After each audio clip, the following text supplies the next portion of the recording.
Menyangkut pengisian kekosongan jabatan Wakil Bupati Sintang, kita ikuti mekanisme yang berlaku. Dalam hal ini diatur dalam pasal 176 Undang-Undang Nomor 10 Tahun 2016 tentang Pemilihan Kepala Daerah atau Undang-Undang Pilkada. Pada pasal 176 ayat 1 Undang-Undang Pilkada disebutkan bahwa dalam hal Wakil Bupati Sintang berhenti karena berhalangan tetap, pengisian Wakil Bupati Sintang dilakukan melalui mekanisme pemilihan oleh DPRD Sintang berdasarkan usulan dari partai politik atau gabungan partai politik pengusung. Asisten 1 Sekda Sintang, Yasser Arafat mengatakan, partai politik atau gabungan partai politik pengusung mengusulkan 2 orang calon wakil bupati kepada DPRD Sintang melalui Bupati Sintang untuk dipilih dalam rapat paripurna DPRD Sintang. Pengisian kekosongan jabatan Wakil Bupati Sintang dilakukan jika sisa masa jabatannya lebih dari 18 bulan terhitung sejak kekosongannya jabatan tersebut. Selanjutnya, prosesi pemilihan Wakil Bupati dalam rapat paripurna DPRD Sintang telah diatur dalam Pasal 24 dan Pasal 25 Peraturan Pemerintah Nomor 12 Tahun 2018 tentang pedoman penyusunan tata tertib Dewan Perwakilan Rakyat Daerah Provinsi, Kabupaten, dan Kota.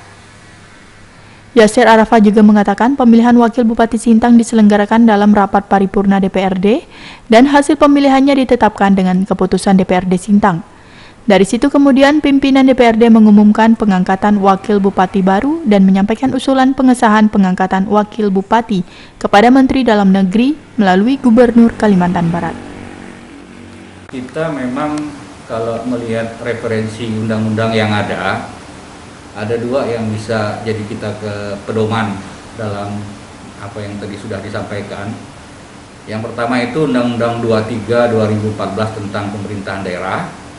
Kemudian ada Undang-Undang Nomor 10 Tahun 2016 tentang pemilihan gubernur, bupati, dan wali kota. Nah, yang pertama-tama kita lihat adalah sisa masa jabatan. Jadi kalau dari referensi undang-undang yang ada, bahwa pergantian itu dimungkinkan kalau sisa masa jabatan itu harus lebih dari 18 bulan. Jadi yang pertama dulu ya. Jadi sisa masa jabatan itu harus lebih dari 18 bulan. Kalau di atas 18 bulan sisa masih tersisa, maka boleh diajukan pengganti. Tapi kalau di bawah 18 bulan sisa masa jabatan tidak boleh lagi ada penggantian. Nah, kalau kita melihat sisa masa jabatan dengan yang ada di Kabupaten Sintang, maka masih dimungkinkan untuk mengajukan calon pengganti dari wakil kepala daerah yang meninggal dunia. Lalu kemudian bagaimana mekanisme penggantian itu, kan begitu. Nah, yang pertama memang dari pemerintah daerah ya, menyampaikan kepada DPRD pemberitahuan telah meninggal dunia. Nah, itu dilengkapi dengan akta kematian. Lalu kemudian selanjutnya atas pemberitahuan dari pemerintah daerah, DPRD kemudian melakukan paripurna pemberhentian wakil kepala daerah. Dalam persoalan kita di Kabupaten Sintang kan seperti itu. Jadi melakukan paripurna pemberhentian wakil kepala daerah. Setelah dilakukan paripurna pemberhentian kepala daerah oleh DPRD, selanjutnya DPRD mengusulkan kepada Menteri Dalam Negeri melalui Gubernur sebagai wakil pemerintah pusat usulan untuk mendapatkan keputusan dari Menteri Dalam Negeri tentang pemberhentian wakil kepala daerah. Kira-kira seperti itu.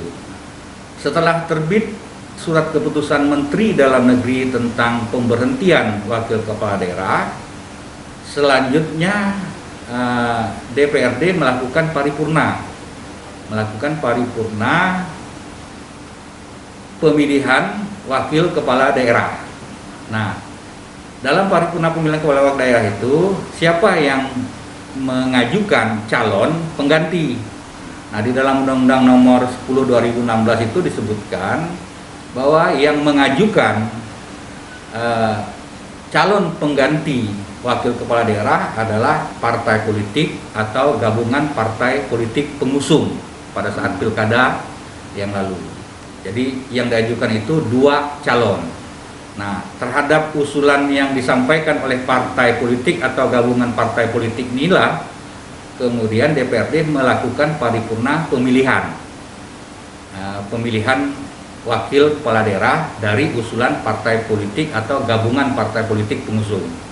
Setelah dilakukan pemilihan kemudian diajukan kepada Menteri Dalam Negeri melalui Gubernur tentang penetapan atau usulan dari hasil pemilihan yang dilakukan oleh DPRD tadi.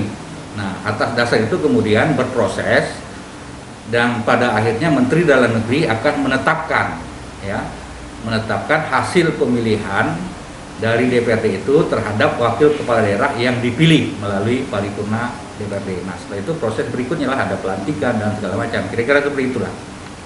Ya, Lukman, Sintang TV melaporkan.